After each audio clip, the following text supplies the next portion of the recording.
Welcome, everyone. Thanks for joining us today. And I think people will continue to join, but we'll just get started here. But welcome. My name is Amanda Buchanan. I'm a program manager with the University of Arizona Center for Innovation here in Tucson, Arizona. And we are really excited to be here with all of you today. And I know that there's been so much excitement that's been coming forward with this release of this current SBIR. And so we're excited to dive in. I won't take too much time because I know we have a lot to cover. Sonia, do you want to go on to the next slide? I'm trying to remember what we had here. Yes, but I did want to share that we are hosting these sessions in partnership with the Department of Energy and the SBIR, STTR, America's Seed Fund. And we are one of several power connectors that are hosting sessions throughout this next, these next few weeks as we get to the submission date. Just a quick note on UACI, we are a traditional incubator that serves science and technology startups here in Tucson. Out of the University of Arizona, we are in a partnership with the U of A, and we have many different programs, so we'd be happy to talk about more of those in the future. We are also home to the Solar Zone, which has brought us to the table for many of these opportunities related to solar innovation, which is a large testing and demonstration site here in partnership with Tucson Electric Power, our local utility. Next slide, Sonia. So as I mentioned, we're one of many power connectors out of what is called the American-made network by the U.S. Department of Energy. And we provide resources and support to many different funding opportunities that come out of all the different offices from the Department of Energy through the National Renewable Energy Laboratory and REL. And we have had the honor to participate as a power connector for the last 4 years. And for this particular support effort, we are in partnership with a group of power connectors, and you might want to keep an eye out on some of the other materials that they've been creating or hosting, such as office hours. But those power connectors would be ADL Ventures, Open Seas, Entrepreneur Futures Network, the Clean Energy Business Network. And if you would like more information on those individuals and the events or activities that they're hosting, please let me know and I will pass that along. But these slides will be made available after this session. They will be linked to the YouTube video that will be up. I think that was it for me, if I'm right, Sonia. Well, yes, thank so you. I'm going to turn it over to Sonia and I'll let her introduce herself. Thank you so much, Sonia. All right. Well, thank you, Amanda, for having me over here. So I'm a consultant. I own a company called OpSpot. I'm a systems engineer by training, so you're going to notice the way that we'll go through how to write proposals. I use a little bit of that strategy, and I've been doing SBIRs and STTRs for many, many years, either working for other companies or for my own startups, as well as now as a consultant. So one of the fields of expertise is commercialization strategies, and we will have a follow-on webinar next week to talk about commercialization and how it relates to the DOE and the SBIR program. So today we have a very packed agenda because there are not only a lot of changes on the new funding opportunity, but there also is a lot to cover when it comes to just the basic components of writing a good SBIR, STTR proposal, specifically in this webinar as it relates to the DOE. And we also want to cover a little bit about what are the review criteria, focusing on what DOE is looking for in this particular funding opportunity announcement or FOAs. So we're going to review about proposal writing strategies. We're going to look at the typical components of a proposal, focusing on DOE. And then we're going to look at the evaluation criteria, specifically the administrative and merit criteria. So when it comes to proposal strategy, we're going to discuss, what you need to do before you actually begin writing, some of the planning steps and the research that you're going to need to do. and how to prepare a plan and some strategies for success. Okay, first and foremost, please read all the solicitation. From one time to the other, it's not always going to be the same. So you have to read all the solicitation. There's just no shortcuts here. Don't depend on your consultants or anybody else to do that for you. You need to understand what are the requirements. There's always updates. There's due dates. Due dates sometimes are specific to your area, to your time zones, sometimes not. There's going to be the page counts, fonts, margins, sometimes even number of words. And it's going to give you instructions on how to submit and any agency specific eligibility. Pay close attention to that, because in the case of SBIR, STTR, yes, you've got to be a small business. There's things about foreign investments. So you've got to understand specifically what those eligibility requirements are. It's also going to give you the proposal instructions and what are the requirements, how they're going to select and evaluate. And in many cases, it also gives you the agency contacts.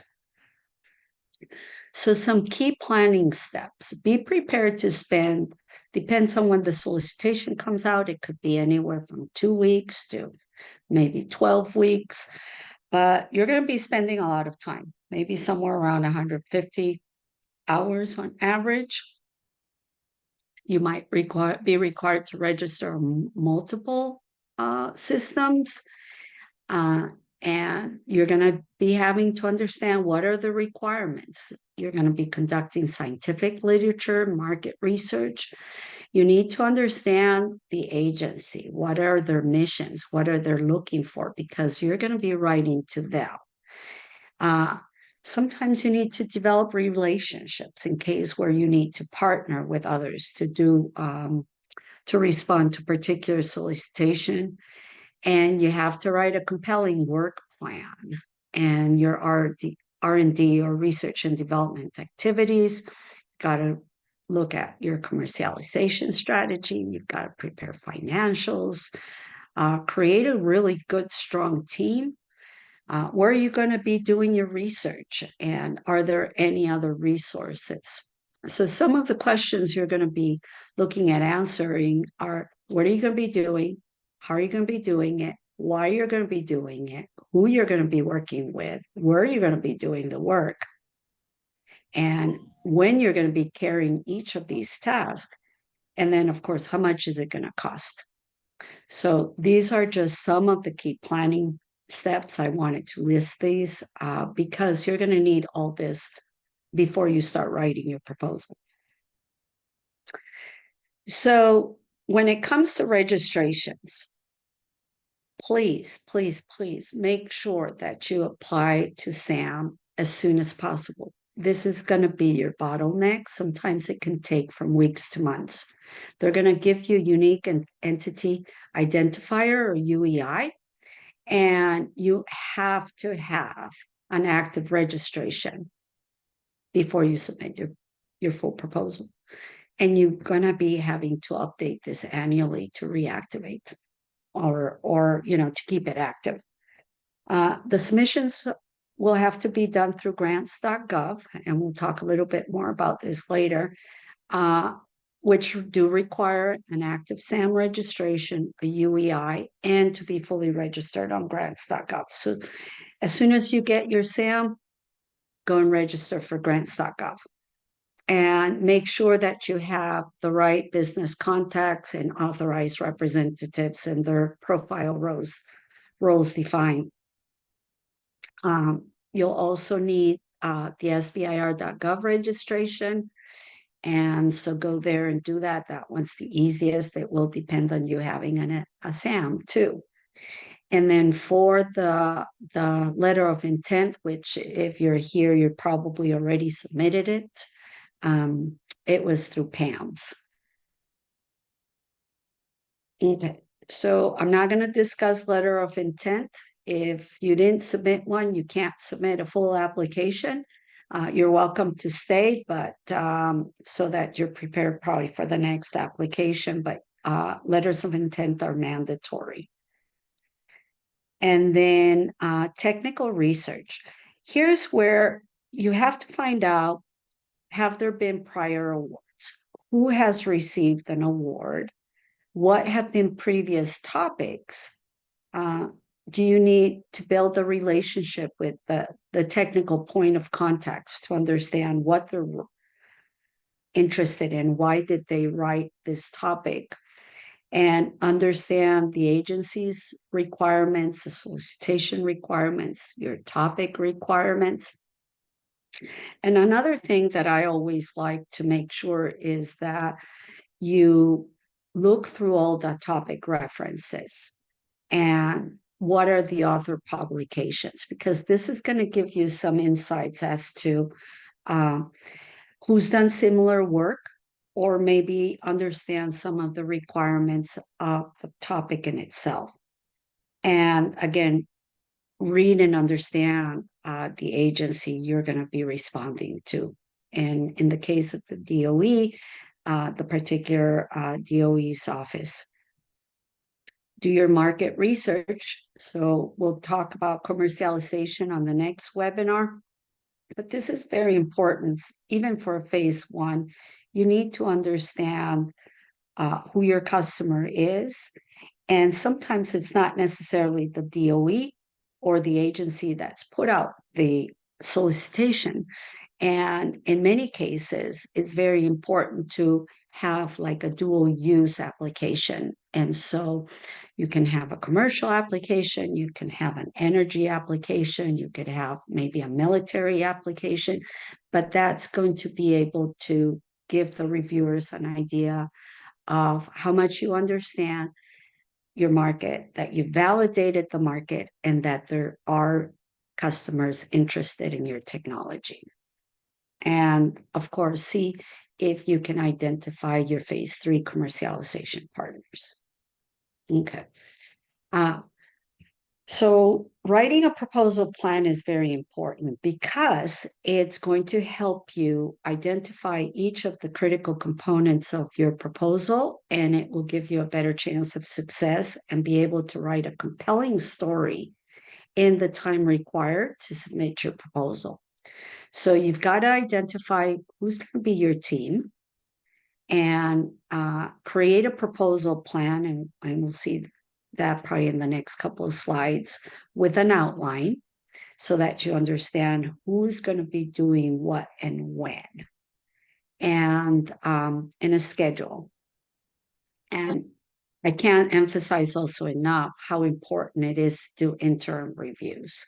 So you can have, maybe a proposal draft and get it reviewed, make changes, and then at least one more iteration before you submit your proposal. And I recommend that you put folks outside of your organization or people that are not fully experienced with your company, your technology, so that they could look at it with fresh eyes. And create those review meetings. So this is a typical proposal plan. It will have different activities and when you're going to have that particular activity complete and who's going to be responsible for managing. So these are just techniques that I recommend so that you have a better chance of completing your proposal timely and as good as possible. And then a particular example of a schedule, we said that you'd probably need about 150 hours combined of people time. And if you were looking at 10 weeks, this might be one way of accomplishing this this proposal project plan. And then here's an outline.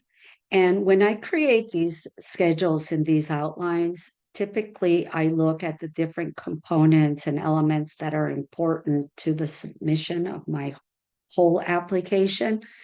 And so I try to make sure that I have all those components. And if we were to look at, for instance, the project or the narrative proposal, then you could then map these into different sections of your proposal, for example. All right. Keys to success. Be underconfident and overprepared. That way, you don't have that arrogancy that many times we all have and think that we have everything we need. If you're underconfident and overprepared, you're going to be doing your homework and you're going to be spending the necessary time in your reviews to make sure that you have everything done correctly. Start early and if possible, submit early because as you know, computers crash, either yours or the system's overwhelmed. And if you leave it to the last hour, you might make mistakes. If possible, contact the program staff. The DOE in their topic have listed either names or an email associated with a particular topic. So make sure that if you had questions, you've contacted them, you've emailed them, you've watched the DOE's webinars for instructions so that you really comprehend and understand what that particular topic is all about and make sure that what you're proposing to do has a good fit to that particular solicitation topic. And then consider doing some storyboarding so that you can have some themes and you put together a very compelling story when it comes to your proposal. So here are typical components, and this could apply for most any solicitation. You're going to have cover sheets, you're going to have a technical volume, you're going to have a cost volume, and in the case of SBIR, you're going to have a commercialization report. If you haven't done SBIRs before, it probably won't apply to you, this volume 4, but all the other stuff will. For the purposes of this webinar, we're going to be focusing on technical volume. And that's what in the DOE SBIR, STTR is called the narrative. And within the narrative, you're going to have these particular sections in that document. And in addition to that, there's a new change. They're going to be asking you as an appendix to a peer plan. And we're going to talk just briefly about that shortly. But there will also be a webinar scheduled to discuss how to do this plan in the coming weeks. All right. So Amanda started today saying we've waited a long time to come here today because there was some delay, as you all know, in the solicitation or the opportunity announcement coming out. And if you read the solicitation, you're going to notice, and if you compare it to previous ones, if you've done this before, there is a lot of change. All right. And I will try to, I'm just going to briefly list them here. And when applicable during the webinar in the particular sections, I might make a comment as regards to these. But the first one that I already talked about is this promoting inclusive and equitable research, which is called the peer plan. That's new. It will be an appendix on your project narrative. It will not be considered against your page count, but it is a requirement. If you're doing a fast track application, you will also have to do a cybersecurity self-assessment. That's also new.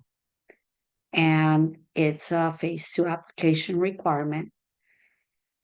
And for the fast tracks, there's also the bipartisan infrastructure law funded topics. So make sure that you understand if you're responding to one of these, what it means, because there might be different requirements as it applies to those topics.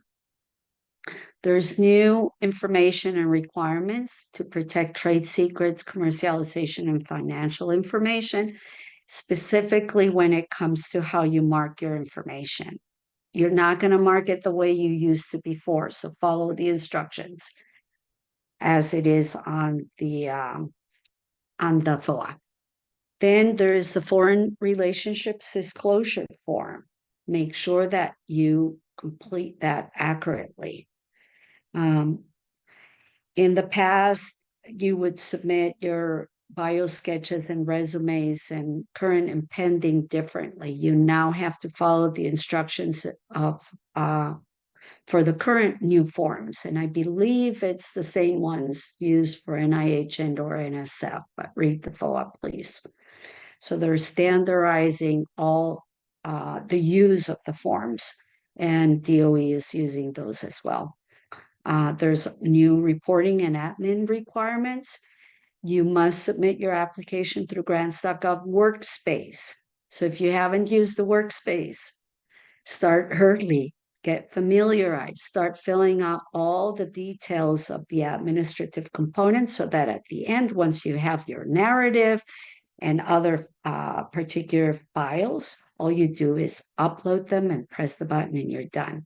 But if you have to do all the admin, it's a lot of work, a lot of time. And then the other change is the principal investigators are expected to attend a PI meeting for the phase ones. It's going to be a 2-day meeting in DC, and you're going to have to include those travel expenses and estimates on your budget. So follow instructions again. So those were a lot. I was just like, wow. So and if I'm wowed, probably you guys will be too, because it's more work for you. So again, these are the elements of an application. You've got the project narrative. This is the heart, the meat of your whole proposal. It's up to 15 pages on the phase one, up to 25 pages on your fast track.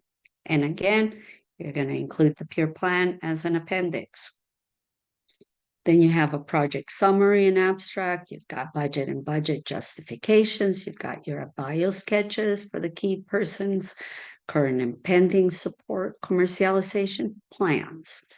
For your phase one, up to 4 pages. And there's specific instructions for those, and we'll discuss them next week. And for the commercialization plan for the phase two, up to 15 pages.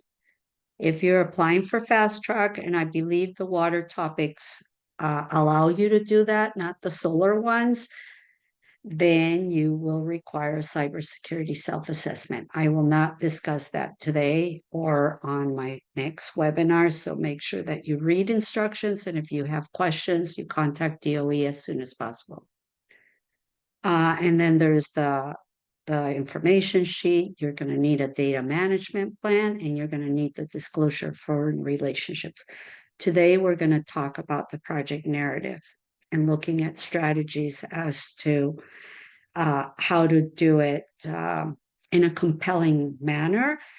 I will discuss how a systems engineer thinks and how I would write the proposal, but that's just one strategy to make sure that you address all the different requirements of this document. All right. Fast track application. If any of you are doing this, it's a combined phase one and phase two. Doesn't mean you're going to get funded for the full phase one and phase two. If your results for the phase one are good, then you would probably move on to phase two. It's for those technologies that have high potential for commercialization. You're going to have clear, measurable goals and milestones to be achieved prior to getting that phase two work. And if you don't meet those milestones, you probably won't get the phase two. And you can't submit both a phase one and fast track. So you got to decide, are you going to do one or the other? And the awards depend on the topic, from 1.3 to 1.850 million. Some topics also offer technology transfer opportunities. So I don't think the solar and the water ones are having that, but if you are in one of the topics that is a TTO, make sure that you read the instructions for that and the requirements. Okay, so the project narrative, like I mentioned, is the heart of your proposal. And this is the technical proposal. And these are the different components of it, right? Or the subsections. Cover page, your proprietary legend, that will be included on the first page. And that's one of the changes. You're going to have identification, significance of the problem. What are going to be your anticipated benefits, your technical objectives, a work plan, your schedule, where are you going to do and with what equipment? Are you partnering with a research institution if it applies? And you can partner with a research institution, whether you're SBIR or STTR. Your decision to do one or the other is up to you or based on your needs. If you have other consultants and subcontractors and your bibliography, and again, the appendix with the peer one, it does not count against your page count. So if you had 15 pages, that would be an additional 3. Letter of supports are optional. I strongly recommend you have that because this is how we can validate that there's a need for your technology. But make sure if you include letters of support, it's consistent with your story and your commercialization section, right? Because as reviewers, we look to make sure that it makes sense and whoever's giving you a letter of support is a potential customer, partner, investor, for instance. Phase 2 funding commitments and phase 3 full-on funding commitments. These are optional and only if applicable. All right. So this is the first section of your proposal. And here's where you get to define the problem and the opportunity. This is your why. And then you have to provide sufficient information so that you can make sure that whoever's reviewing this understands why you're doing it and what you're doing to solve it. And again, why is your solution innovative? It's got to be persuasive. And then you've got to describe the problem briefly. Don't make a dissertation here. And why are the current solutions not satisfactory? And why your solution is going to be better. I like to put in this first section a figure. And if there was the only thing I would see in that section, that figure will tell the story, right? So that's just, again, a way I do proposals. I always like to have a figure, if possible, in the first or second page. And if I get that aha from that figure, I'm going to be motivated to read more. The next section is the anticipated public benefits. So here's where you get to discuss how your technology and your innovation is going to provide technical, economic, social, or other benefits. And be specific here and compelling. If needed, you could even put a table with features and benefits as it applies. Technical objectives. What are you going to be doing? And if possible, don't put more than 6 objectives because especially if it's a phase 1, you're not going to be able to do more, then you're going to overscope it. So try to think in terms of maybe 3 to 6 objectives, maybe 4 to 5 might be optimal. And make sure that for each of these objectives, what questions are you going to be answering? And can they be measurable objectives? Can you be able to attach a milestones where you can measure how you achieve the success and check the box that you were able to achieve that objective and answer those questions successfully. Again, don't overscope, and make sure that those objectives address the objectives and requirements of the topic. I like to create a table here with my objectives, with numbers and what questions, possibly even a milestone. And you'll see why as we move forward.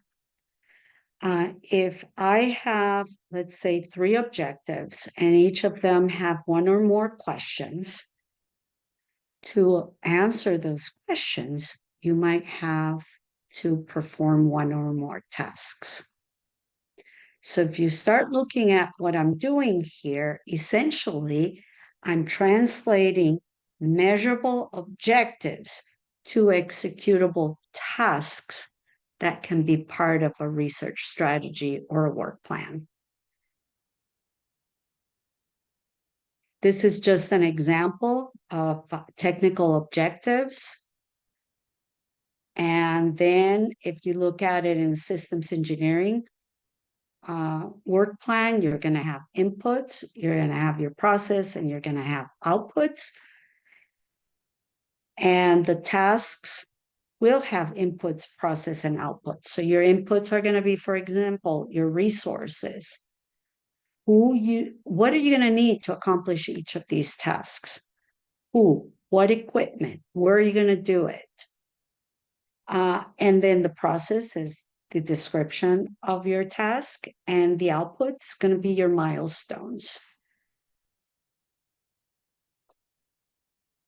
So each task is going to have the following information.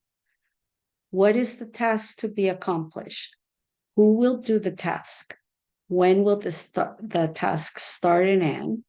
Where will the task be performed? Why are you doing this? Why is it important? To what objective does it tie in, right? And how will you accomplish the task? And as a note, if you can understand each of these tasks in this way, it's going to also help you with creating the budget, because you're going to know who, how long, what you're going to be doing, and then that can be translated into budget. So your work plan and your schedule provide explicit detailed description of each of the of your research approach, what you're going to be doing on each of those tasks, and who, what, where, and then relate it. Again, each of these tasks you can relate back to the objectives, right?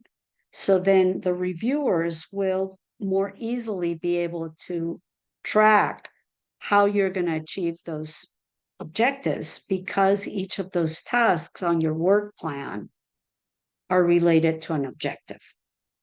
Discuss what methods you're going to be using, right? This is R&D, and this is going to be what's going to make your plan more believable and achievable, because a lot of the times people are going to say, well, in a review, they're going to say your work plan or your research strategy was weak.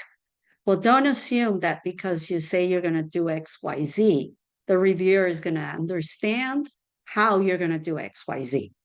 You've got to explain what method you're going to use based on what solid background or foundation. And this is the most important part of your proposal. Link the work to the objectives, describe your methods, create a schedule. So what are the tasks? And this basically summarize what is going to be the output of each task, basically a milestone that could be measured, and so that you can say that you achieved that success. How long is it going to take it? Who's going to perform it, and where you're going to do it. So basically, you're going to describe in each of the tasks what you're going to do, what objective or objectives it relates to, what milestones, who and where, and you're going to do this for all your tasks. This is an example of a Gantt chart for your schedule. How are we doing with time? We're good. Now, when it comes to key personnel, you're going to be using the bio sketches, but make sure that you are very compelling on that. It's sort of like a resume, but identify who's going to be doing the stuff, why they're doing, and make sure that they have all the related education expertise, whether they're U.S. citizens or residents or U.S. people, and use the required bio sketch. For subcontractors in that section, make sure that you identify all your subs and what they're going to do for how much and why they're needed and any qualification. And you're going to need letters of support or commitment from anybody you're going to be bringing to your project. Where you're going to do the work and what equipment you have. If you're affiliated with the University of Arizona Center of Innovation, ask for a letter of support, because that also will give credibility as to whether you have office space or you have access to advisors or consultants or subject matter experts. I like to put a picture, like if you're in Arizona, a picture of the facility. I mean, it just also just makes it look better, but it also addresses the qualifications you have a place. If there's equipment in that facility, show that equipment or list it. But I like pictures. Commercialization plan, phase 1 and phase 2 have different requirements, but most typically, if you're doing the phase 1, it would be 4 pages. You're going to describe your market opportunity, intellectual property, team. If know your customer, do you know what your go-to-market strategy is going to be? How much you're going to anticipate in sales based on an estimated sales price? And who's your company and your team? What does it look like? If you're a one-person company, it's going to show risk. So make sure that you start building your team and make sure that you have qualified people based on what kind of tasks you're going to be performing and the expertise required for those tasks. Don't overscope your budget. Again, like I said before, if you understand who, what, where, and when, it will help you put a better estimated budget and understand the difference between direct labor and indirect rates. I'm not going to be talking about that in this webinar, but it's important that you understand about it. And if you have questions, reach back to DOE, or maybe we can discuss some over office hours. There, Amanda, will there be a webinar on the budget, or one of our affiliates doing Yes. power connectors?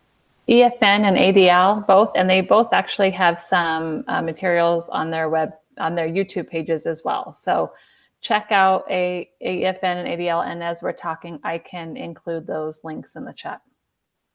Perfect. So make sure you attend those webinars. The budget is critical, and if you don't know how to do it, it doesn't have to be perfect. It just has to be making sense, right? And make sure that if you put in your budget, like for direct labor or other direct elements, like if you've got to buy equipment or materials, that you have quotes available in case if you didn't add them in your budget justification and they want to give you an award, they might ask for them. So don't lose those.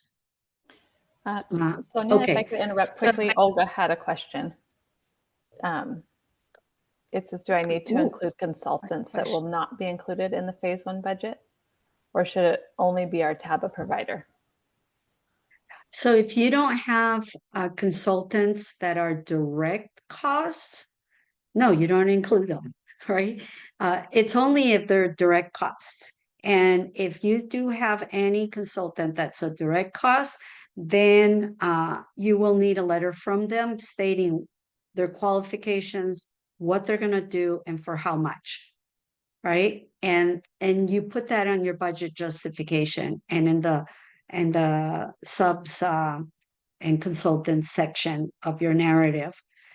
If you have a TABA consultant or a TABA vendor, you also have to put that in your proposal on the budget, and you have to justify what they're going to do, and they need to also give you a letter. And shameless plug, I provide TABA services. So if you want to reach out to me after the webinar, you're welcome to. Whether you use me or not, I've done this many times, so I might be able to help you or tell you how to get it done. And are there other questions? No. No, that's all. So let's go into evaluation criteria. So that's what I had for how to writing a compelling proposal and the elements of a narrative, which is the technical proposal for the DOE. As far as evaluation criteria, you've got the administrative review and you've got merit review. So when it comes to the administrative review, typically, and I'm going to list the different agencies, but keep in mind that you're going to be doing DOE. If you have questions about your topic or about the solicitation, make sure you reach out to the agency or the topic author, right? Some agencies will have periods where you can talk to them. Others are open throughout the solicitation or the proposal period. So make sure you know the differences. But it's important to talk to them to understand what are the requirements of the solicitation. So why do you need to communicate? So that you understand the topic. Is there any insights? Stuff that typically is not written or is not clear. And you can have some lingering questions that have to do with motivation or requirements. Sometimes by talking to them or exchanging some emails, you'll find out a little bit more. And it might help you make decisions like go and no go. Because again, you're going to be spending so much time writing this proposal. You don't want to do it if you're not going to be compliant or your solution does not apply. And letter of intent is one way of finding out. But if you want to do this, I wouldn't wait to hear back from them to start because it's going to take you a long time. And by the way, if for some reason they come back and tell you that it's not a good fit with a topic for them, you might still be able to reuse a lot of the things that you did in response to this FOA in a different solicitation for another agency. So it might not be time wasted. And it also provides you opportunity to ask questions. So in the case of the DOE, they provide webinars. They give you sometimes even the topic authors talk in the webinars, and sometimes they're even listed as point of contact in a topic. Attend the webinars if possible. If you didn't attend, there's recordings.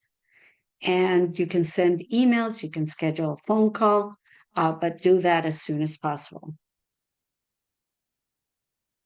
When you talk to those technical or topic authors, don't talk about you. Find out about them and about the topic. And don't talk too much. Listen as much as possible. Have your list of questions. And, worst case, they might say, no, I can't answer that. Or they go and tell you a story you needed to hear to know how and what you need to put on that proposal. Ask questions to clarify the topic. ask questions to see if there's certain approaches of interest or ones that aren't, but typically those are all listed. DOE is very good in telling you what they don't want to see. But if you still have a question, do ask. And if there's a transition, like in the case of the DoD, I always like to ask, is there a platform or a program of record where they will need your innovation? So again, read all your solicitation, make sure you understand all the components, know where to submit and how to submit, know if there's page limits, margin limitations, fonts, headers, footers.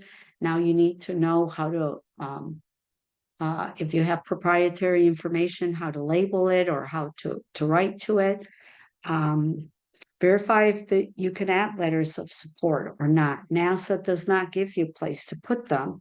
And so it takes out of your, say, 15 pages of your narrative. So make sure you understand if they're going to let you put letters of support. I know DOE does, and it doesn't count against your page limit. So as a reviewer, I always like to see evidence of support and validation of need. So I like letters of support. Make sure you qualify as a small business. Make sure your principal investigator qualifies. Ownership qualifications, especially for foreign ownerships, venture capital ownership. What are the budget limits and restrictions? And what are the required elements so that you don't miss any of them, and do times and dates. Hey, Sonia, I have a couple of questions, just because it might benefit everyone. Someone asked if the program manager that's assigned in PAMS is that the same officer who will review the full application when submitted on grants.gov. I don't know. I don't think so. Typically what happens is they use your letter of intent in PAMS so that they can find the subject matter experts to do the reviews. So I don't think it's public who will review. And with DOE, I suspect that I have not been a reviewer for DOE. I've reviewed other solicitations for other agencies. So in other agencies, typically the topic author is involved in some form of review, but the review panels make the final, not final, but the recommendations. So that's a good question. And Olga had another question on calculating the levelized cost of energy to estimate technology efficiency. She's wondering if there's any help with that. My guess, unless you have something readily, Sonia, was to contact us offline and talk about it. Yeah. Okay. We can talk about that maybe offline because it might be specific to your particular innovation. So it does not necessarily apply to this, but if the topic has a requirement of a certain, way to calculate it, or if there's requirements as to what it should be, you should, in your proposal, indicate how you will achieve that, the levelized cost of energy, how you're going to support that.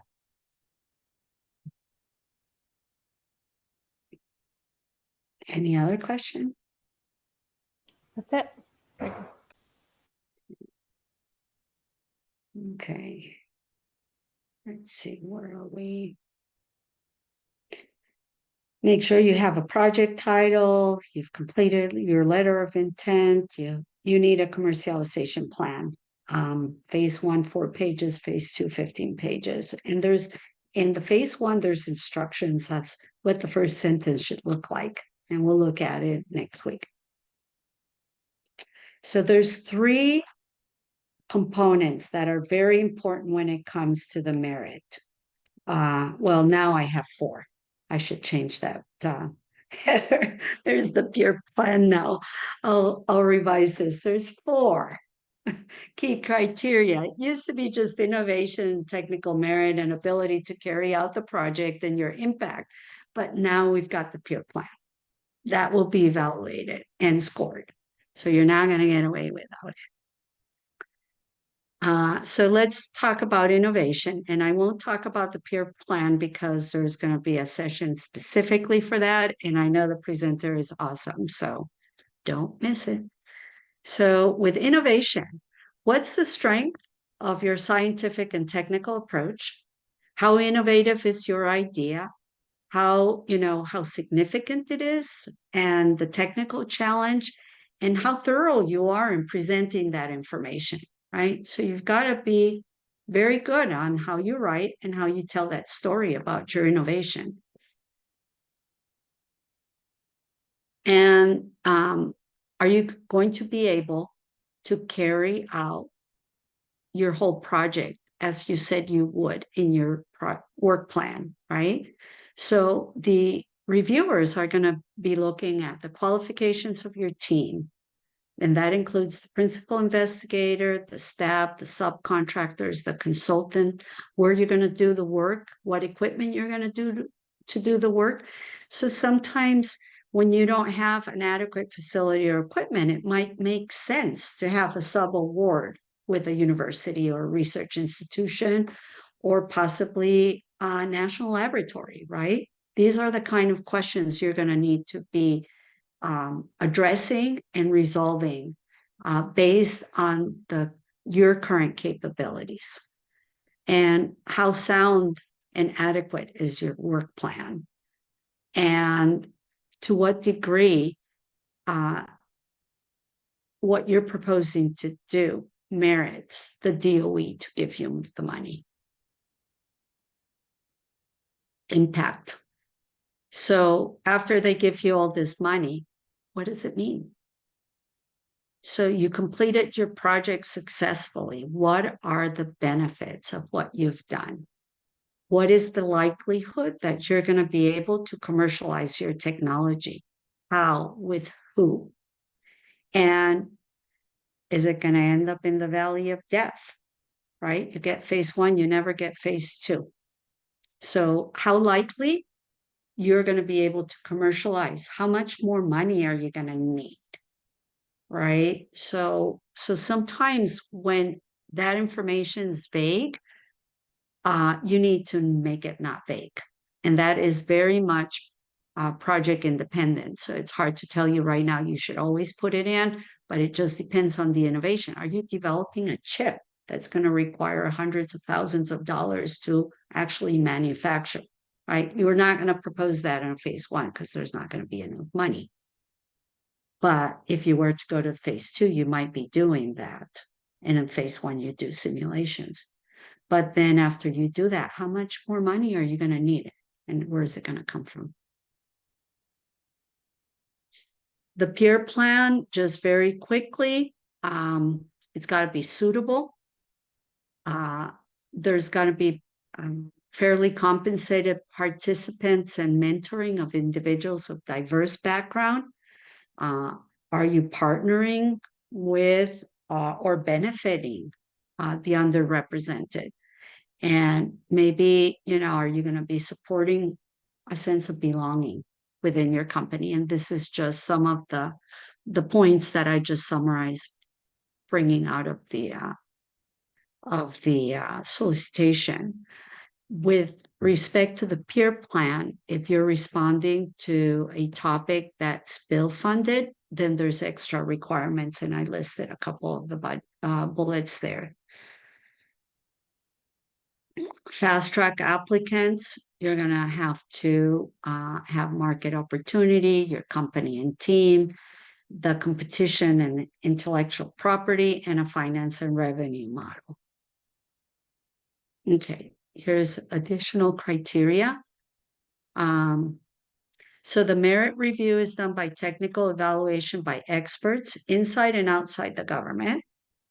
And then the DOE does not fund applications that have been identified with weaknesses respect to the 3 technical merit listed before.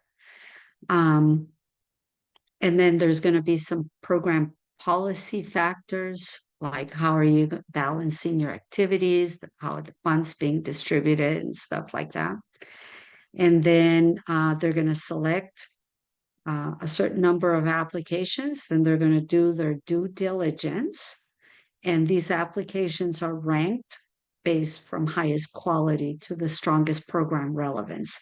So a lot of times if you had me review your letter of intent, I would ask you sometimes, well, how does this fit with the topic? Make sure that you make that relationship very clear. Because it might be evident to you, but not to the reviewer. And then the risk, technical merit of the application, prior audits, or do you have any history?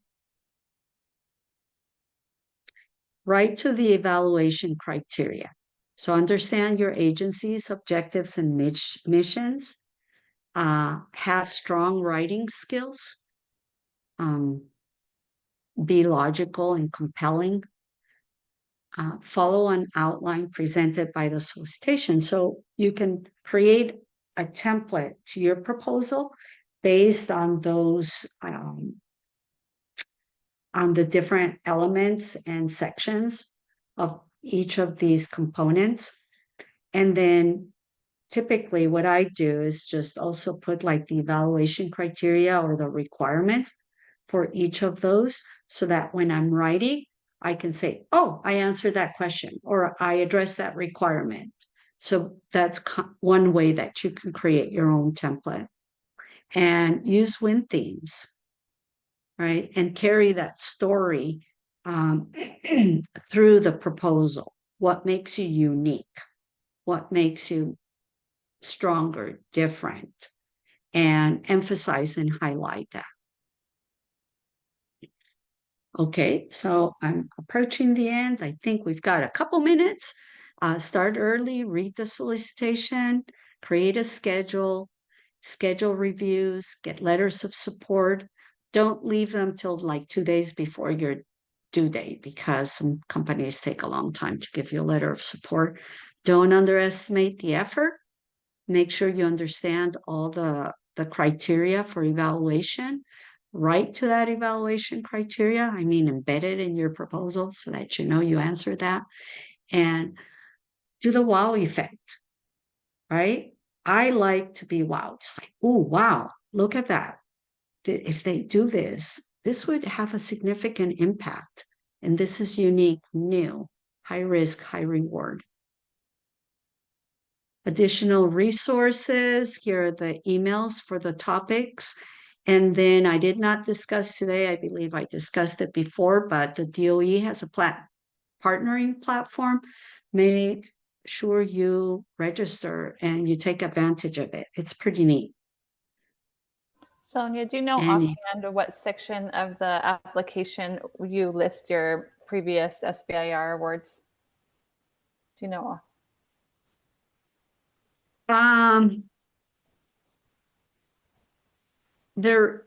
I'd have to go back and look, but yeah, typically there's a place where there's like relevant R&D, or maybe on your company's history.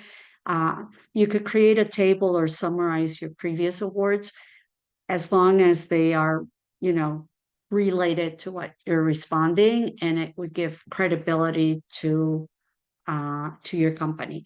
If there's not a specific section, I know that like with the DOD or DOE, there is, let me see, sorry to go through here real fast, but my brain is reaching my end of life.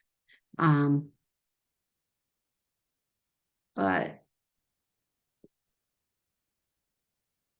so in the case of the DOE, I don't believe there is a section for that, but I would put it in the commercial plan under the company and team if there's anything relevant, and on the bio sketches. So just go to that end here. That's kind of how I would do it if there's not a section. Anything that would give you further credibility and de-risk your company and team. Prior success stories are very important. Another place is on your work plan when you're describing the tasks. If there's background that is relevant to that particular task, like prior work you did, that is also another place where you could put it, and in your references. Thank you, everybody, for joining us today. Thank you.